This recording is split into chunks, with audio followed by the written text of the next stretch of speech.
स्वागतं गुरुदेव स्वागतं गुरुदेव श्री स्वागतं गुरुदेव स्वागतं गुरुदेव प्रेम से स्वागत स्वागतं गुरुदेव स्वागतं गुरुदेव स्वागतं गुरुदेव स्वागतं सुस्वागतं शरणागतं गुरुदेव स्वागतं सुस्वागतं सुस्वागतं शरणागतं गुरुदेव स्वागतं सुस्वागतं शरणागतं गुरुदेव स्वागतं गुरुदेव जय हो स्वागतं गुरुदेव स्वागतं गुरुदेव स्वागतं गुरुदेव।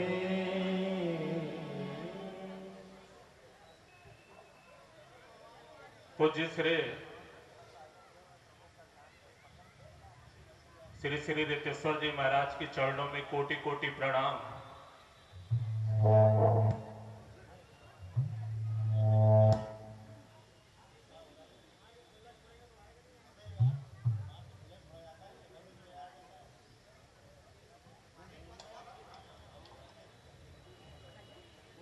अतिथि देव भव, आचार्य देव भव,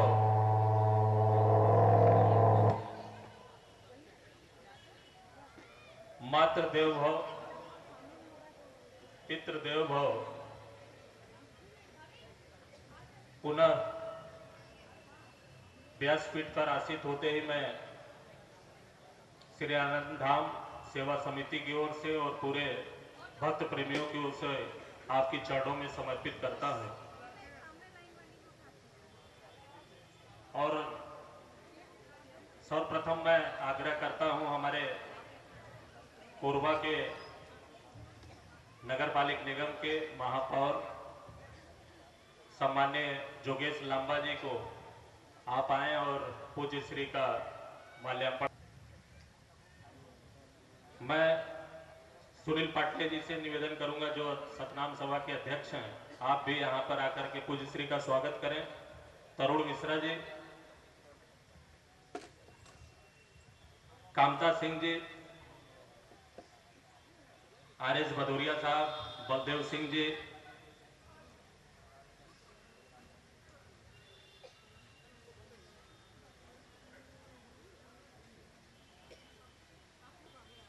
श्रीमती यशोदा मिश्रा जी, श्रीमती सावित्री पुजारी जी, श्रीमती करुणा मिश्रा जी,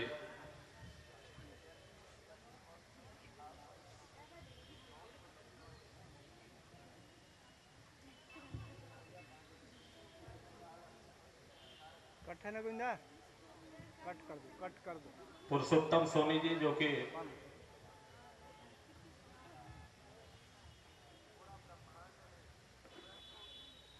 अपने समाज के सचिव हैं, पुरुषोत्तम सोनी जी। अखिलेश पांडे जी, आपसे भी अनुरोध है।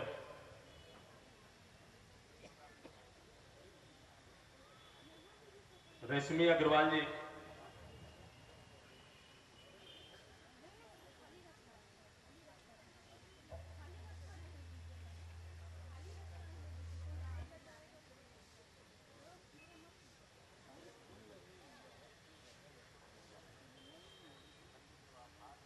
रजना देवी जी, रेशमी अग्रवाल जी,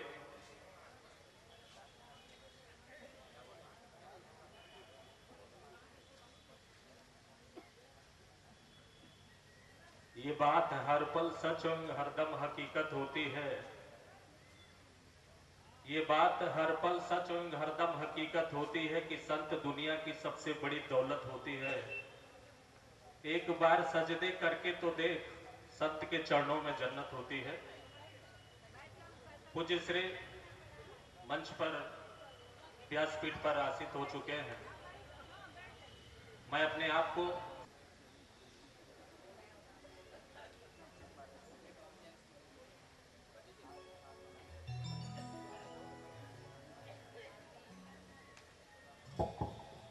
ओम वेदगुं हवे प्रजानानां मे अस्तु दशवीरगुं सर्वगणगुं स्वस्ताये आत्मसानि प्रजासानि पशुसानि लोकसन्न्यभयसानि अग्निं प्रजां बहुलां मे करोदन्नं पयोरेतो अस्मासु दत्तम्। ओम चंद्रमा मनसो जातचक्षुः सूर्यो अजायत श्रोता द्वादश प्राणश्च मुखाग्निरजायत। सारे तीर्थ धाम आपके चरणों में, हे गुरुदेव प्रणाम आपके चरणों में। सारे तीर्थ धाम आपके चरणों में, चरणों में। हे गुरुदेव प्रणाम आपके चरणों में। सारे तीर्थ धाम आपके चरणों में, हे गुरुदेव प्रणाम आपके चरणों में। हे गुरुदेव प्रणाम आपके चरणों में।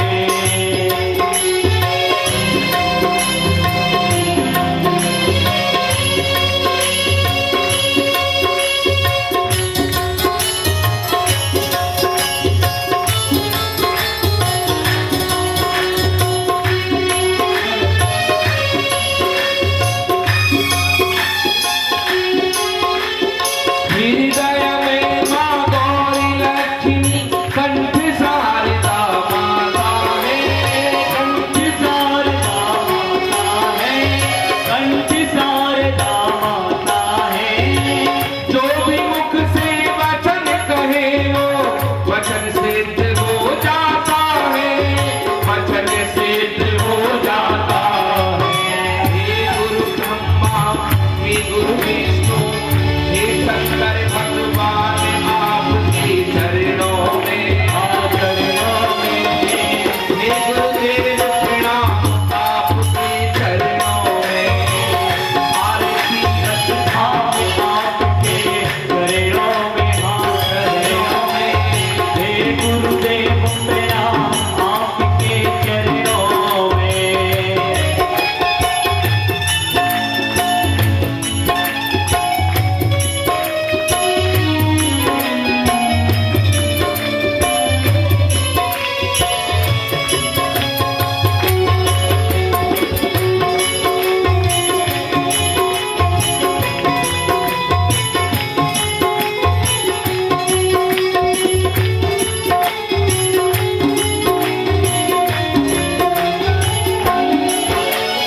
जन्म के दाता मात पिता है, आप कर्म के दाता है।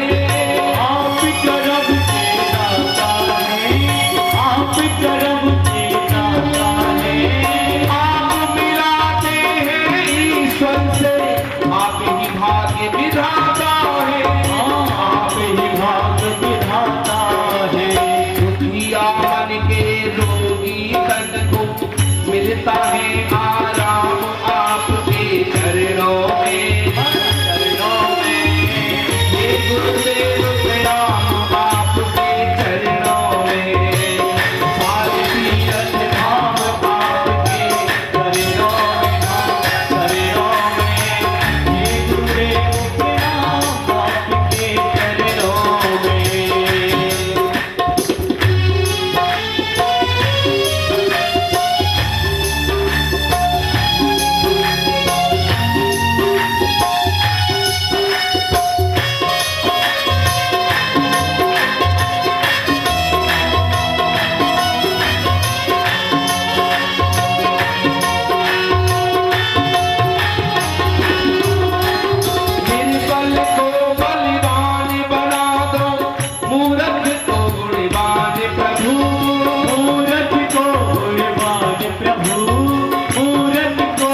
चरणों में, हाँ चरणों में, हे गुरुदेव प्रणाम आपके चरणों में, हे गुरुदेव प्रणाम आपके चरणों में, हे गुरुदेव प्रणाम आपके चरणों में।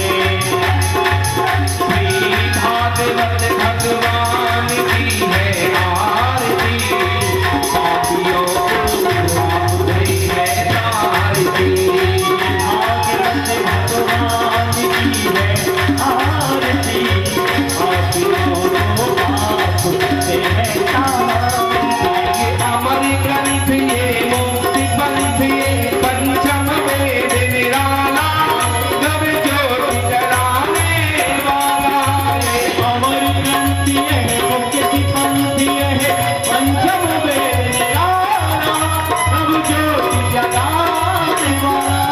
हरि नाम यही हरि ध्यान यही, हरि नाम यही हरि नाम यही, हरि नाम यही हरि ध्यान यही। हरि नाम यही हरि नाम यही। जग के मंगल की आरती, पापियों को पाप से है तारती। श्री भागवत भगवान की है आरती, पापियों को आप से है तारती।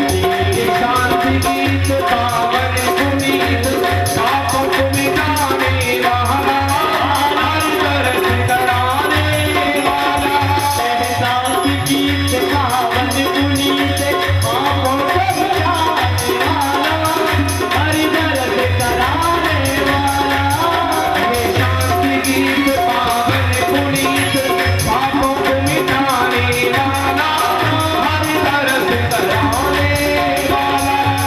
शांत गीत पावन पुनीत, पापों को मिटाने वाला, हरि दर्द कराने वाला।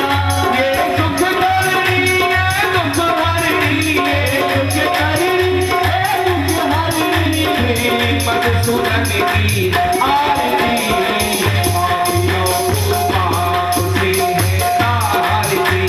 भागवत भगवान की है आरती, पापियों को पाप से है तारती। ये मधुर बोल मधुपंथ खोल, हरि मार्ग बताने वाला, बिगड़ी को बनाने वाला। ये मधुर बोल जग पंथ खोल, सन्मार्ग बताने वाला, बिगड़ी को बनाने वाला। श्री राम यही घनश्याम यही, श्री राम यही घनश्याम यही, श्री राम यही घनश्याम यही। श्री राम यही घनश्याम यही। सबसे मंगल की आरती, पापियों को पाप से है तारती। भागवत भगवान की है आरती, पापियों को पाप से है तारती। श्री भागवत भगवान की है आरती, पापियों को पाप से है तारती। श्री भागवत भगवान की है आरती, पापियों को पाप से है तारती। पापियों को पाप से है तारती।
कृष्ण करुणा सिंधो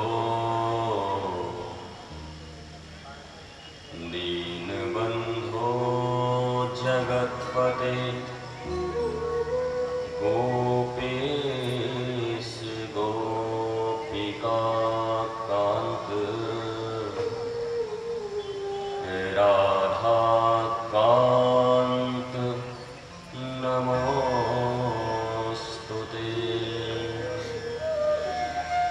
तप्त कांचन गौरांगी राधे वृंदावनेश्वरी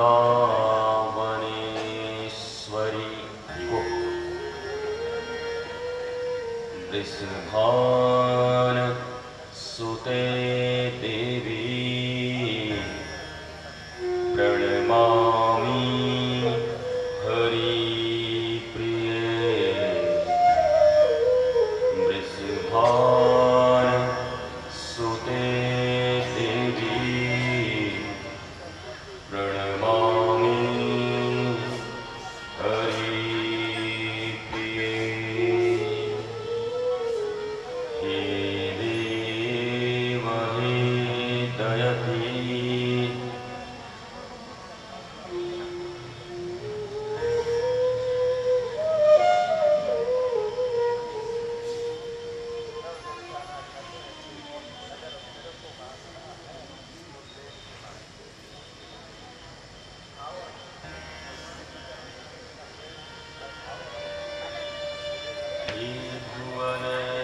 त्रिभुवनैकबन्धो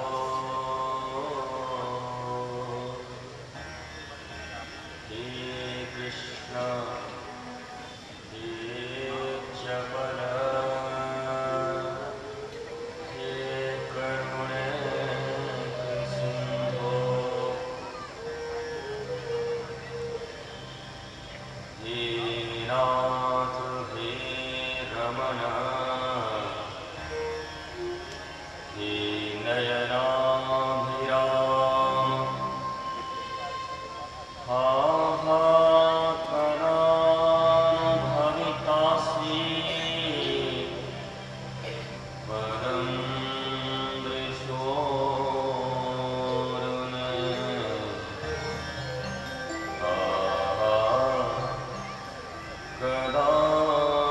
कदानुभवितासि पदं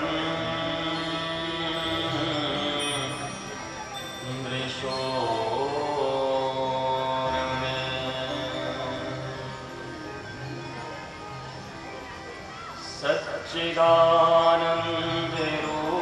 सच्चिदानन्दरूपाय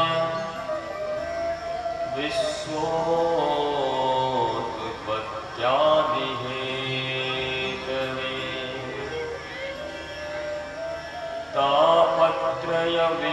तापत्रयविनाशाय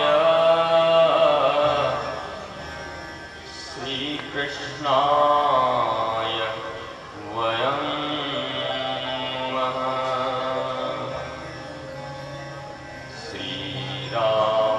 श्रीरामाय वयं नमः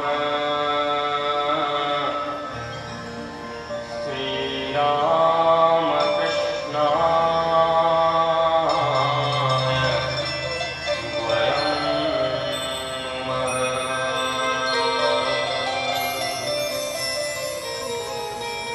यं प्रवर्यन्तं मनुपेतमपेतकृत्यं द्वैपायनो विरहकातरया जुहाव पुत्रेति तन्मयतया तरवोऽभिनेदुष्टं सर्वभूतहृदयं मुनिमानतोऽस्मि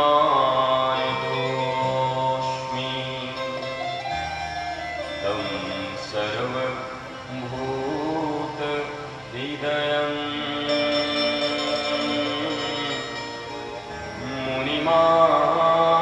मुनिमानतोऽस्मि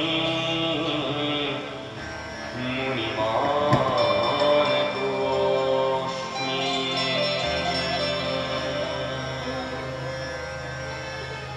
बर्हापीडं नटवरवपुः कर्णयो कर्णिकारम् बिभ्रदवास कनककपिशम्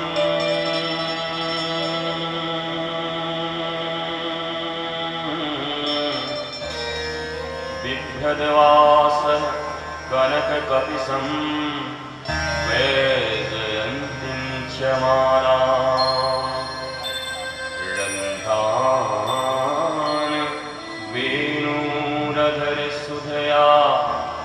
पूरयन् गोपवृन्दैः वृन्दारण्यं स्वपदरमणं राविशदगीतकीर्ति अहो बकीयं स्तनकालकूटं जिघांसयापायदप्यसाध्वी लेहे गतिं धात्रीच्युतां ततोऽन्यं कं वा दयालुं शरणं व्रजेम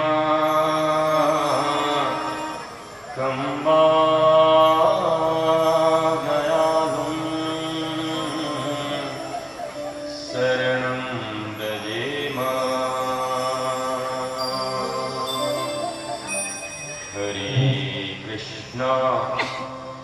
हरे कृष्णा कृष्णा कृष्णा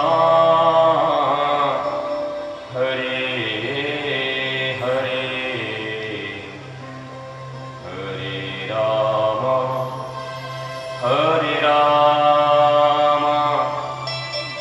राम राम हरे हरे हरे कृष्णा कृष्णा कृष्णा हरे हरे हरे राम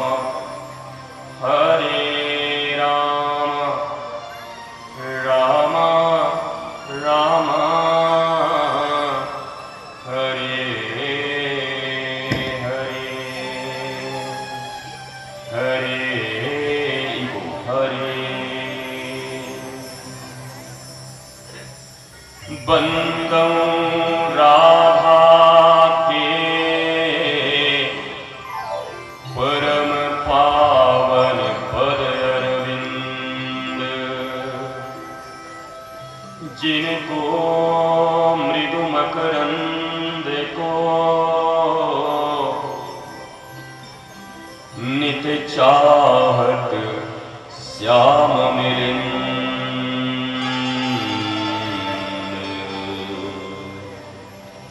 जिनको मृदु मकरंद को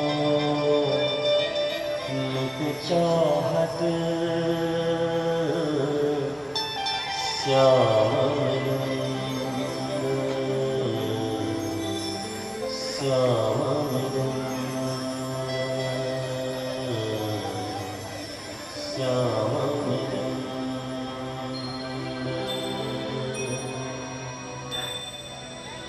बिनु विश्वास भगति नहीं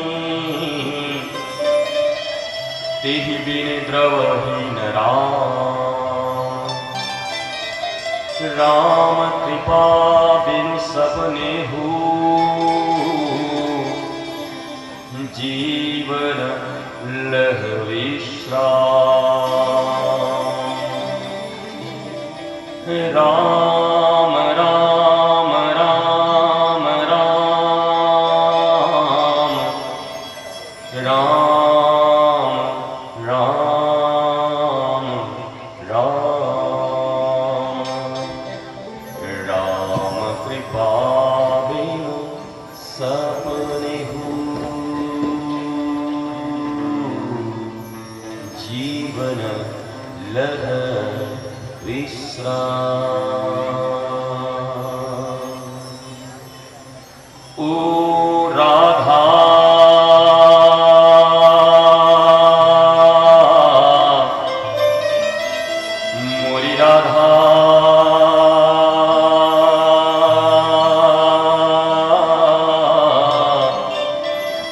प्यारी राधा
अनंत कोटि ब्रह्मांड नायक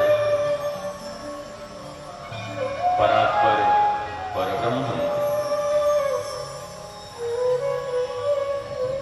दीनबंधु कृपा सिंधु दया सिंधु पतित पावन परमेश्वर परमात्मा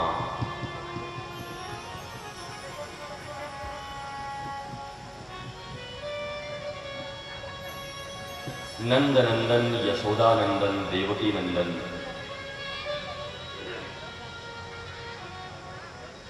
वसुदेव सुत भगवान वासुदेव श्री कृष्ण के चरणों में हम सब प्रणाम अर्पित करते हैं। It's not good.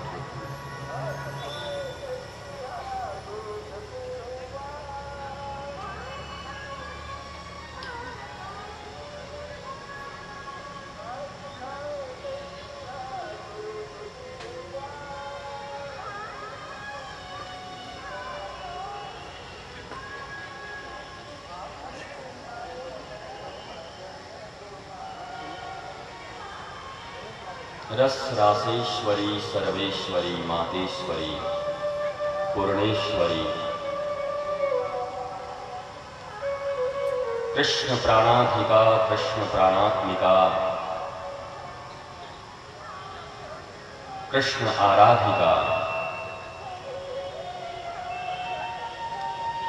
एक बात समझ लीजिए, आप जो वहां बैठे हो, जो बनारस से आए हो, वो भी मूर्ख ही आए हो, निरे मूर्ख। जब श्लोक बोले जाते हैं, जब कोई गायन करता है, मैं साउंड इंजीनियर नहीं हूं, फिर भी मुझे पता है कि उस समय इको इफेक्ट दिए जाते हैं, पर जब कोई बोलता है तो फिर उसका इफेक्ट दूसरा होता है। तुम ऐसे मूर्ख हो कि जब मैं श्लोक पढ़ता हूं तो तुम जैसे कथा का वॉइस होता है वैसे रखते हो, और अब मैं जब कथा आरंभ कर रहा हूं तो तुम्हारा इको आरंभ हो रहा है। इतनी भी बुद्धि अगर आप नहीं रखे अभी तक। मैं तो जिस क्षेत्र में काम कर रहा हूं, भागवत के क्षेत्र में, मैं ईमानदारी से करता हूं। तुम साउंड के क्षेत्र में हो तो तुम ईमानदारी से करो इसको।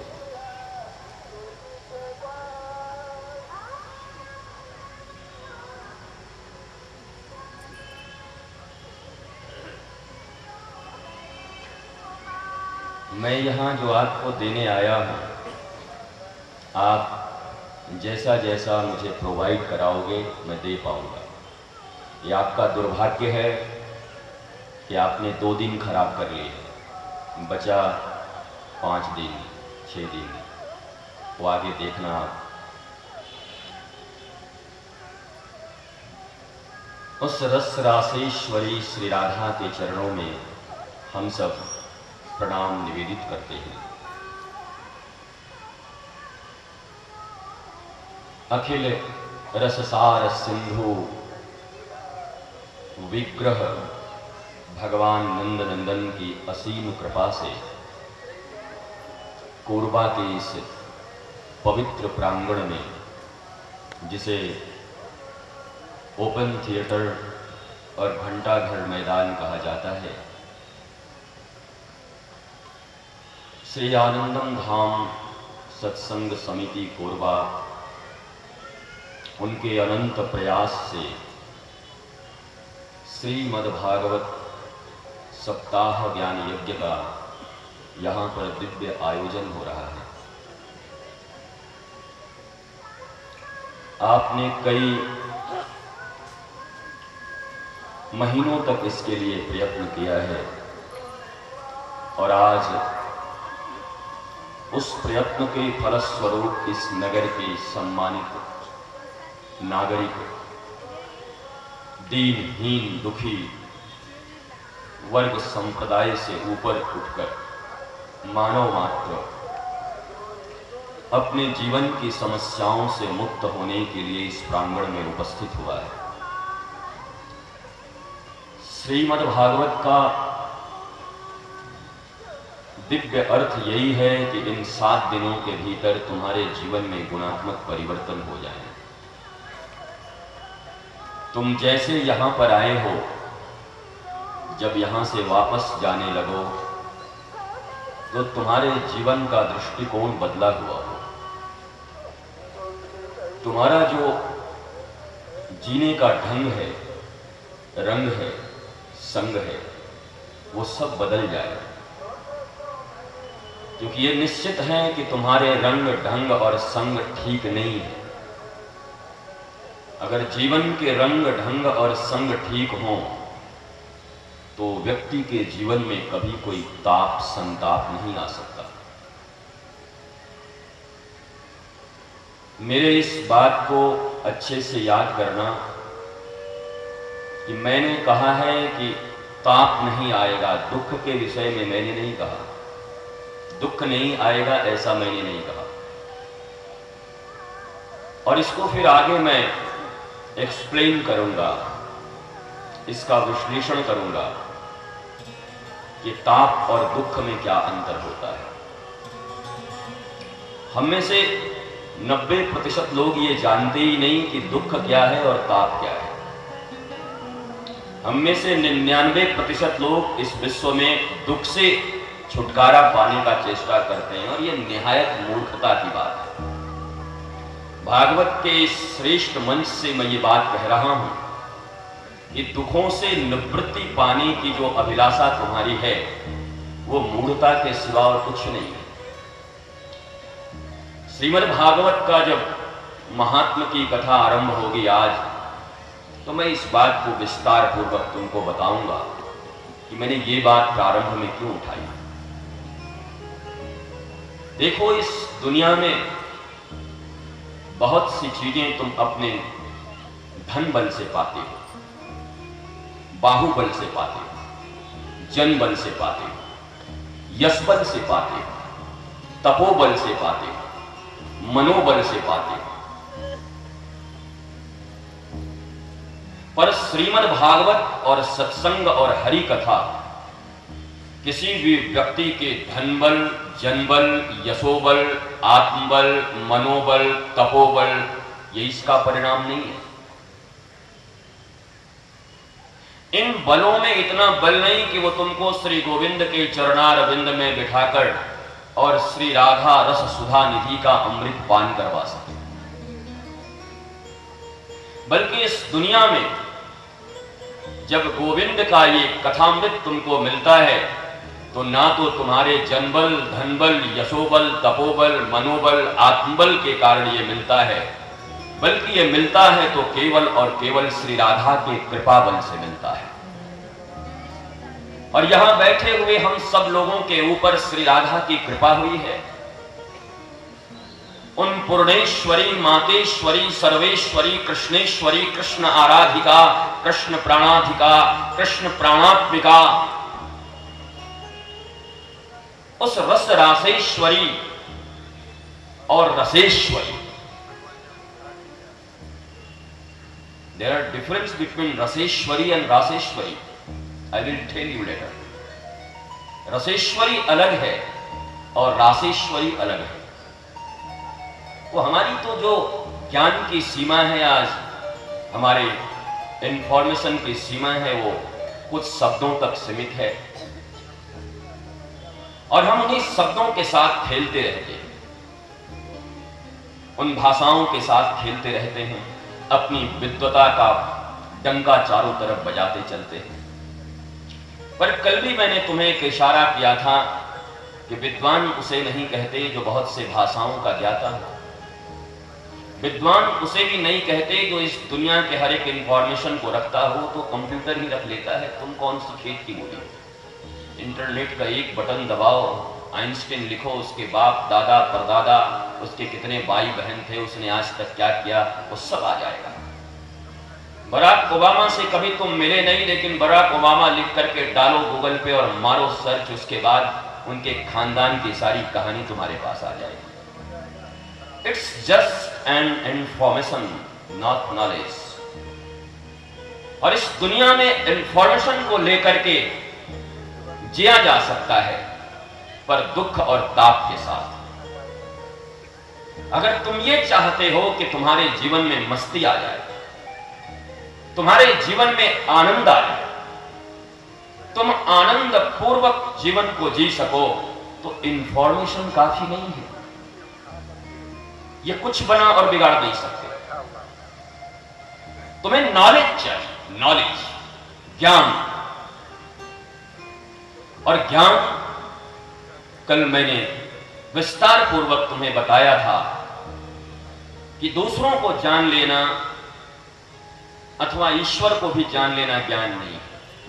राम और कृष्ण के बारे में भी जान गए तो ज्ञानी हो गए, ऐसी बात नहीं। कथाकार हो सकते हो मेरी तरफ, 10-20 श्लोक रट के आ सकते हो, रामचरितमानस के कुछ पन्ने पलट सकते हो, कुछ इधर उधर की टीकाएं, किताबें, एक कंप्लीट पैकेज लेकर के 7 दिन या 9 दिन का लेकर के आ जाओगे और कथाकार बन सकते हो।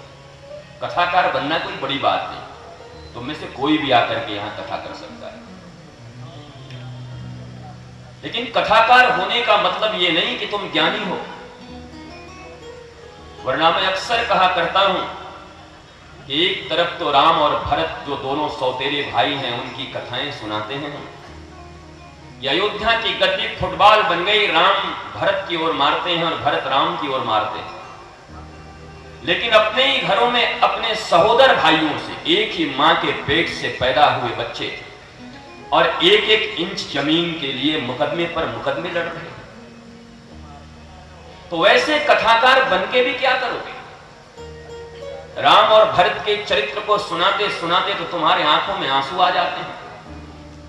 लेकिन घर में जब अपने भाई से मिलते हो तो लगता है कि इस दुनिया का सबसे बड़ा कोई शत्रु मेरा है तो यही है। तो तुम्हारे इस इंफॉर्मेशन को लेकर तुम करोगे क्या? तुमसे बड़ा गरीब, पुअर और तुमसे बड़ा अज्ञानी व्यक्ति इस दुनिया में कोई नहीं होगा। इसलिए कथाकार की इस व्यास गादी पर आकर के बैठ जाना भी कोई बड़ी बात नहीं है। ये तो हजारों कथाकार हैं, हमारे जैसे आज हजारों कथाकार इस भारतवर्ष में। अरे हमसे श्रेष्ठ मेरा नंबर तो सबसे आखिरी का, क्योंकि मुझे श्रीमद् भागवत कहो या किसी की कथा कहो, शायद प्रारंभ किए ही 1.5 या 2 साल 2.5 साल हो रहे हैं, ऐसा कोई हो रहा है मुझे जहां तक याद है। बाकी के इस उम्र में न मैंने कभी भागवत पढ़ी, न कभी मैंने रामचरितमानस पढ़ा, न मैंने कभी किसी ग्रंथ का बहुत अच्छे से अध्ययन किया है। तो कथाकार बनना कोई बड़ी बात है, इट्स टू इजी। तुम भी बन सकते। वृंदावन चले जाओ, जैसे 30 दिनों में अमेरिकन इंग्लिश बोलनी सिखाई जाती है, यूरोपियन इंग्लिश बोलना सिखाया जाता है, या और भी कोई भाषा तुम फ्रेंच, इटालियन, रशियन, अरेबिक, बहुत सी भाषाओं को सीख लेते हो 23 से 35 दिनों के भीतर। तो ये श्रीमद् भागवत की कथा अगर कहना सीखना चाहते हो तो वृंदावन में वेलकम है तुम्हारा। ऐसे सैकड़ों स्कूल हैं, सैकड़ों विद्यालय हैं, जहां 30 से 35 दिनों में 7 दिनों की भागवत कथा कहने तुम्हें सिखा दी जाएगी और तुम बेहतर कथा लोगों के सामने प्रस्तुत कर सकते हो। ये इंपॉर्टेंट नहीं है, ये महत्वपूर्ण नहीं है कि तुम कथाकार, तुम अच्छी अच्छी बातें बोल लेते हो। जीवन में सबसे इंपॉर्टेंट ये है कि तुम हो कैसे, तुम जी कैसे रहे, तुम्हारी आंतरिक स्थिति क्या है। बाह्य स्थिति को देखकर तो इस दुनिया का शायद ही कोई व्यक्ति किसी के बारे में कुछ बता सके। कल मैंने एयर होस्टेस की चर्चा की कि उनके मुस्कुराते हुए चेहरे पर यह भी पता होता है उस एयर होस्टेस को कि उसके घर में एक बड़ी घटना घट गई है और वो प्लेन में है। उस समय में उसकी नौकरी है और उसे मुस्कुराना पड़ेगा, जबकि उसकी जिंदगी में रोने के बहुत सारे कारण हैं। वो नौकरी कर रही है, उसकी मुस्कुराहट भी सच्ची नहीं है।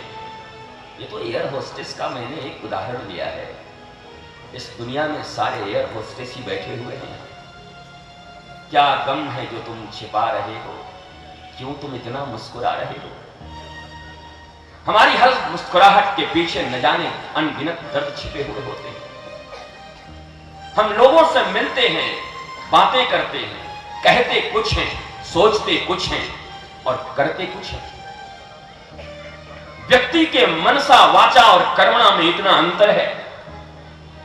और वह कहता है कि जिसके मन, वचन और कर्म में अंतर है, वो चाहे पूरी जिंदगी नाक रगड़ ले मंदिरों और मस्जिदों के द्वार पर धर्म का दरवाजा उसके लिए खुलने वाला नहीं है। ईश्वर की बात छोड़ो, राम, कृष्ण, बुद्ध, महावीर, जिसस, मोहम्मद, इन लोगों की बात छोड़ो, खुदा अल्लाह ताला, इनके दर्शन और इनके समक्ष तुम्हारी उपस्थिति तो नितांत असंभव है तब तक जब तक तुम मन, वचन और कर्म से एक नहीं हो जाते। ये सब फिजिकल एक्सरसाइज है साहब, फिजिकल एक्सरसाइज।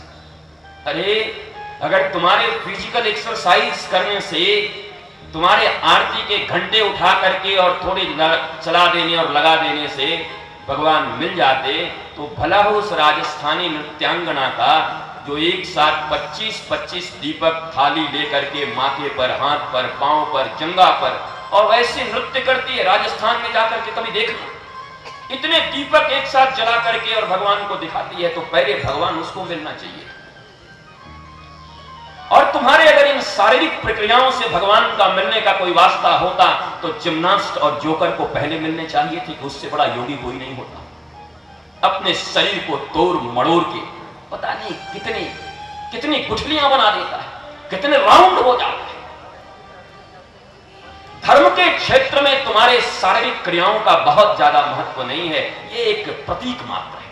प्रतीक है, प्रतीक जरूरी है, सिंबल जरूरी है, लेकिन केवल सिंबल तो काम नहीं चलता। पता चला मंदिर का गेट है, मंदिर ही गायब है।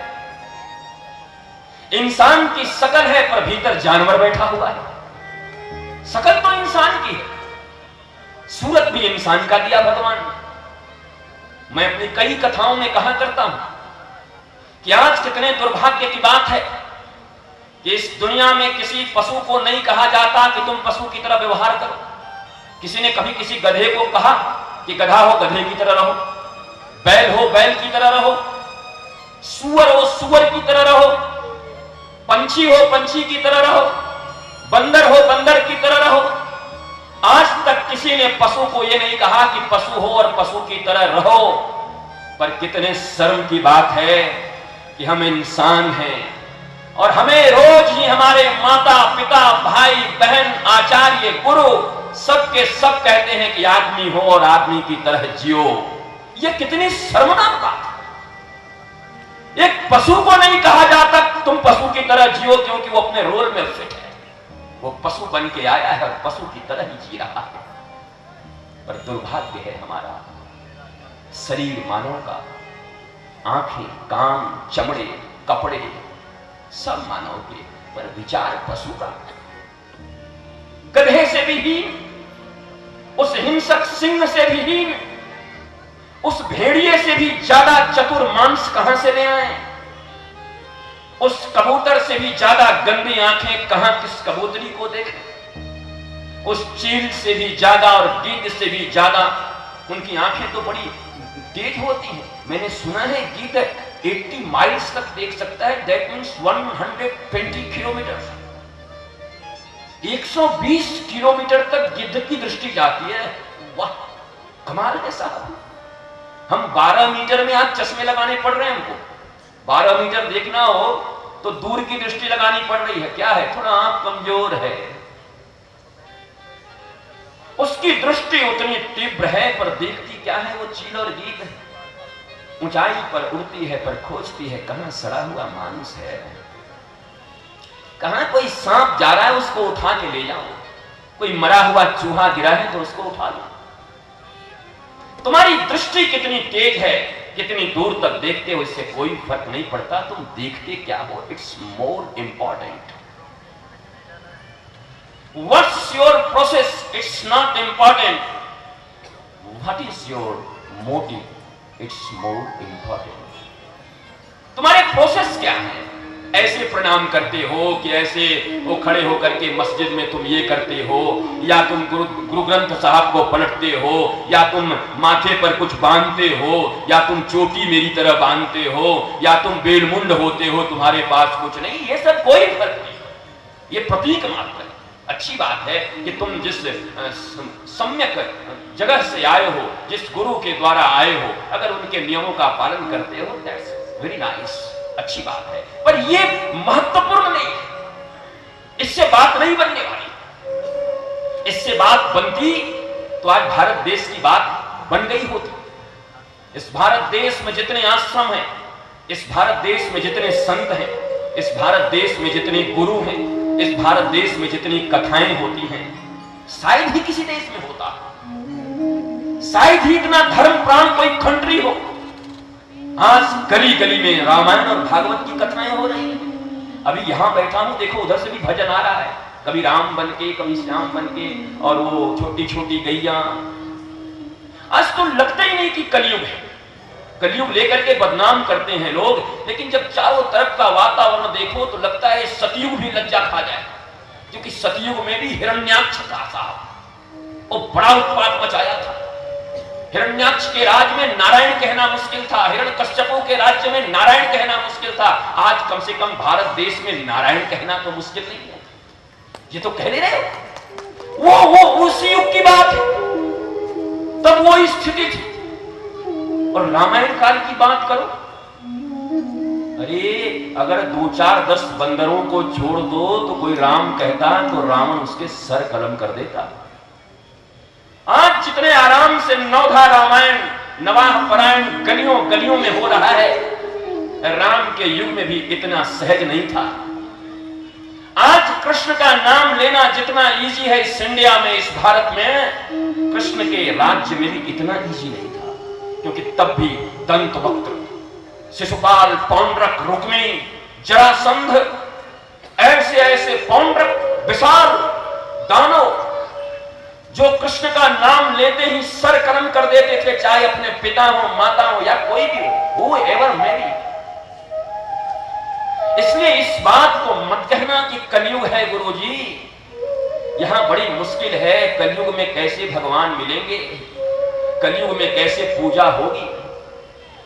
अगर अच्छे से कोई यहां शास्त्रज्ञ व्यक्ति बैठा हो, ज्ञानी, कम से कम शास्त्र का ही ज्ञान अगर किसी ने रखा हो और अच्छे से शास्त्रों का अध्ययन किया हो, तो उसे पता है सतयुग, त्रेता युग और द्वापर में कितने अनाचार और अत्याचार थे। अत्याचार न होता तो भगवान को पैदा लेके नीचे आना पड़ता। पुलिस थाने कहां बनाए जाते हैं, चौकियां कहां बिठाई जाती हैं, नाके कहां लगाए जाते हैं। जहां चोरी, हिंसा इत्यादि का ज्यादा भय होता है, कहते हैं एक चौकी यहां स्थापित करनी जरूरी है। कई बार आंदोलन होते हैं सरकार से कि हमारे इस पूरे एरिया में थाना नहीं, यहां पर बड़ा अत्याचार मचा हुआ है। अर्थात जिस क्षेत्र की कानून व्यवस्था अच्छी न हो, अत्याचार मचा हो, वहां पर पुलिस को बुलाया जाता है, सरकार आती है, चौकियां लगाई जाती है। कहा गया है कि यह कलयुग 8,32,000 वर्ष का है और अभी तो 5,500 वर्ष हो रहे हैं माय डियर। तो अभी तो पता नहीं कितने लाख वर्ष बाकी हैं, अभी शायद अवतार भी नहीं होना। अगर तुम सनातन धर्म मानते हो तो तुमको कह रहा हूं, और किसी और मत को मानते हो तो मेरा तुमसे कोई विरोध नहीं, क्योंकि मैं जानता हूं He is one, He is Almighty, और वो एक है। इसलिए मैं तुमसे कहता हूं कि आज सतयुग, द्वापर और त्रेता से बेहतर दिन है। इस कली काल का आज जो दिन है वो त्रेता से 1000 गुना श्रेष्ठ है। महाराज द्वापर से श्रेष्ठ है और सतयुग से श्रेष्ठ है। ये तो एक बहाना बना लिया, ढाल लगा लिया लोगों ने। आज की दुनिया में किसी भी व्यक्ति को अगर भगवदीय कार्य न करने हो, अच्छे कार्य न करने हो, अगर चोरी और बेईमानियां करता है और उसको साबित करना है कि मैं अच्छा हूं, तो वो सीधा सीधा कहता है गुरुजी आप जानते नहीं, कलयुग है, कलयुग में एकदम सत्य कैसे चलेगा।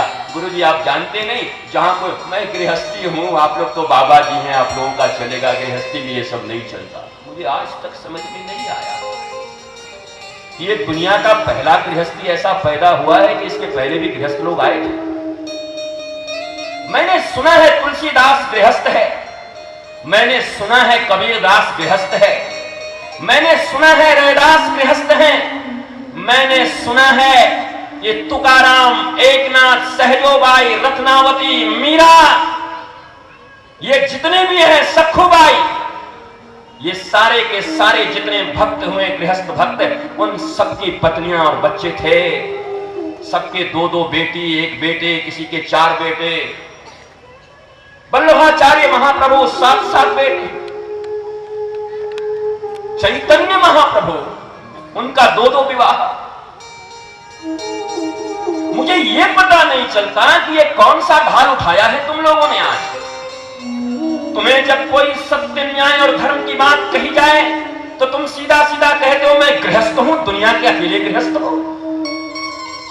अरे कबीरदास भी गृहस्थ थे। उस समय के बेस्ट टेक्सटाइल इंजीनियर।